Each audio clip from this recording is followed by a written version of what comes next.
اعوذ باللہ من الشیطان الرجیم بسم اللہ الرحمن الرحیم والذین هم لاماناتهم وعدهم راعون صدق اللہ العظیم۔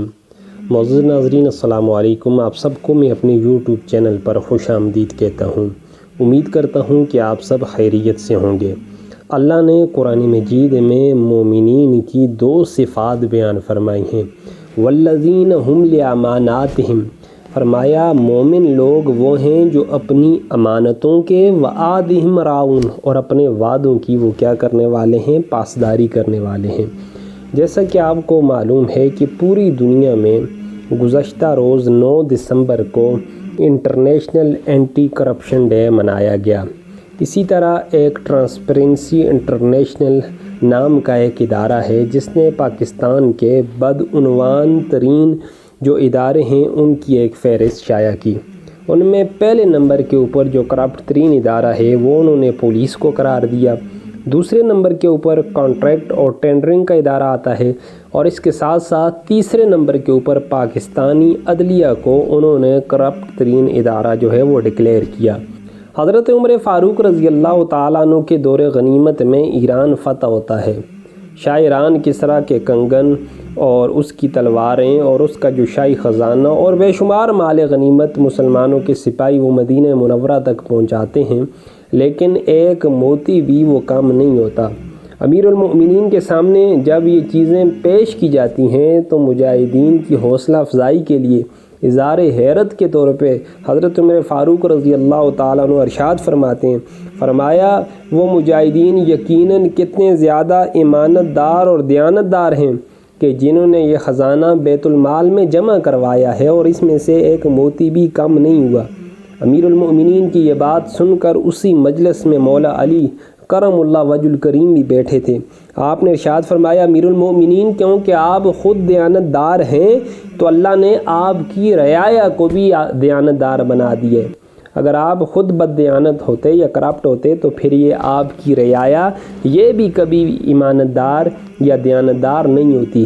سیدنا حذیفہ بن یمان رضی اللہ تعالیٰ عنہ سے مروی ہے کہ رسول اللہ صلی اللہ علیہ وآلہ وسلم نے ارشاد فرمایا کہ لوگ آپس میں تجارت اور دوسرے معاملات کریں گے مگر کوئی بھی امانت کو ادا نہیں کرے گا، اور دیانتدار لوگوں کی تعداد اس حد تک کم ہو جائے گی کہ کہا جائے گا کہ فلاں قبیلے میں ایک شخص ہے جو امانت دار ہے۔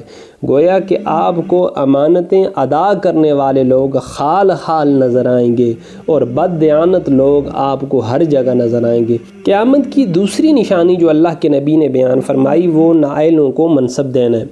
سیدنا ابو ہریرہ رضی اللہ تعالیٰ عنہ کی روایت آپ فرماتے ہیں کہ اللہ کے نبی صلی اللہ علیہ وآلہ وسلم گفتگو فرما رہے تھے، اسی دوران ایک شخص حاضر خدمت ہوتا ہے اور رسول اللہ صلی اللہ علیہ وآلہ وسلم سے وہ سوال پوچھتا ہے، یا رسول اللہ صلی اللہ علیہ وآلہ وسلم قیامت کب آئے گی؟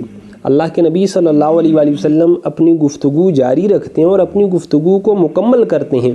جب گفتگو مکمل ہو جاتی ہے تو حضور پاک صلی اللہ علیہ وآلہ وسلم نے پوچھا، وہ بندہ جو قیامت کے بارے میں سوال کرنے والا تھا وہ کہاں ہے؟ تو اس بندے نے عرض کی، یا رسول اللہ میں یہاں موجود ہوں۔ تو اللہ کے نبی صلی اللہ علیہ وآلہ وسلم نے ارشاد فرمایا، جب امانتوں کو ضائع کیا جانے لگے تو پھر قیامت کا انتظار کرنا۔ تو اس شخص نے پوچھا، یا رسول اللہ صلی اللہ علیہ وآلہ وسلم امانت کو کیسے ضائع کیا جائے گا؟ تو اللہ کے نبی صلی اللہ علیہ وآلہ وسلم نے ارشاد فرمایا، جب نائلوں کو منصب دیا جائے تو پھر قیامت کا انتظار کرنا۔ سرکاری خزانے میں دیانت کرنے والے کو اور امانت کے ساتھ اس کو حقداروں تک پہنچانے والے کو کیا اجر دیا جائے گا؟ اگر کسی شخص کو کسی منصب کے اوپر بٹھایا جائے اور اس کو جو فنڈ ملے وہ فنڈ صحیح معنوں میں خوش دلی کے ساتھ وہ غریبوں کی اور حقدار لوگوں کی فلاح و بہبود کے اوپر خرچ کرتا ہے، مثلاً 1 کھرب روپیہ اس کو ملا، اس نے 1 کھرب روپیہ غریبوں کی فلاح و بہبود کے اوپر خرچ کر دیا تو پورا جو خرچ کرنے کی وجہ سے حدیث کے مطابق اس بندے کو تمام رقم صدقہ کرنے کا ثواب اللہ رب العزت عطا فرمائیں گے۔ حضرت عروہ بن محمد کو سلیمان بن عبد الملک کے دور میں یمن کا گورنر بنایا گیا۔ حضرت عمر بن عبدالعزیز کا جب دور خلافت آتا ہے تو اس وقت بھی یمن کے گورنر رہے اور اس کے بعد لگاتار 20 سال تک یہ یمن کی گورنری کے فرائض سر انجام دیتے رہے۔ آپ کے جو دادا تھے سیدنا عطیہ رضی اللہ تعالیٰ عنہ، وہ صحابی رسول ہیں۔ آپ کے بارے میں آتا ہے کہ جب گورنر کی حیثیت سے آپ یمن میں داخل ہوتے ہیں تو آپ کے پاس ایک سواری ہے، قرآن مجید کے ایک نسخہ ہے اور ایک تلوار ہے۔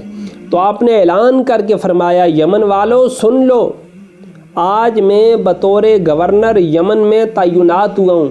میرے پاس یہ 3 چیزیں ہیں، ایک میری سواری ہے، دوسری میری تلوار ہے، تیسرا قرآن پاک کا نسخہ ہے۔ اگر ان 3 چیزوں سے زائد چیزیں جب میں عہدہ چھوڑ کے جا رہا ہوں میرے پاس پائی جائیں تو سمجھ لینا میں خائن ہوں، میں بددیانت ہوں۔ اللہ اکبر، 20 سال گورنر رہتے ہیں اور 103 ہجری میں جب ان کو اس عہدے سے ہٹایا جاتا ہے، یمن کی گورنری سے معزول کیا جاتا ہے، تو جب واپس جا رہے ہوتے ہیں تو عالم فلک نے کیا عجیب نظارہ دیکھا کہ صرف ایک سواری ہے، ایک تلوار ہے، ایک قرآن مجید کا نسخہ ہے، اور حضرت عروہ بن محمد رحمۃ اللہ تعالیٰ علیہ خرامہ خرامہ مدینہ منورہ کی طرف رواں اور دواں ہیں۔